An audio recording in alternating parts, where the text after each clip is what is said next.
ទីបំផុតខ្ញុំយល់អារម្មណ៍មួយហ្នឹងហើយសំណួរដែលខ្ញុំឆ្ងល់តាំងពីក្មេងរហូតដល់ឥឡូវខ្ញុំចាស់បានខ្ញុំដឹងអារម្មណ៍មួយហ្នឹងនោះគឺអារម្មណ៍នៅពេលដែលមនុស្សចាស់ខានឃើញក្មេងណាម្នាក់ហើយមករយៈពេលក្រោយមកគាត់ឃើញក្មេងហ្នឹងឡើងវិញគាត់មានអារម្មណ៍ថាមនុស្សអាក្មេងដែលគាត់ធ្លាប់ឃើញហ្នឹងវាឥឡូវវាធំជាងមុនណាឥឡូវហ្នឹងជួបខ្លួនឯងនេះ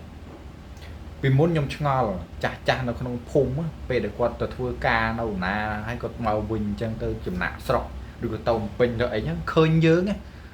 គាត់លន់មកចុះអានេះធំលឿនមែនកន្លោះបាត់អញខានឃើញយូរប៉ុណ្ណាណីខានឃើញមកប្រហែលឆ្នាំទៅឥឡូវឡើងកន្លោះឡើងប៉ុណ្ណាណីហើយយើងគិតឆ្ងល់ក្នុងចិត្តចាចុយ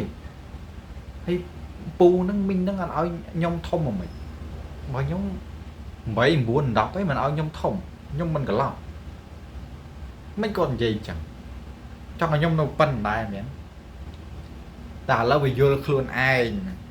អាមិនបានអញ្ចឹងគឺមានអារម្មណ៍ថាវាប្លែកលឿនឥឡូវខ្ញុំទៅស្រុកកាលចូលឆ្នាំនេះខ្ញុំឃើញក្មេងៗដែលពីមុនខ្ញុំជាជាងកាត់សក់ខ្ញុំរៀនកាលខ្ញុំរៀនខ្ញុំចេះកាត់សក់តាំងទី5អញ្ចឹងខ្ញុំនៅរៀនបដើខ្ញុំកាត់សក់បដើជាជាងកាត់សក់ហើយអាខ្លះមកកាត់សក់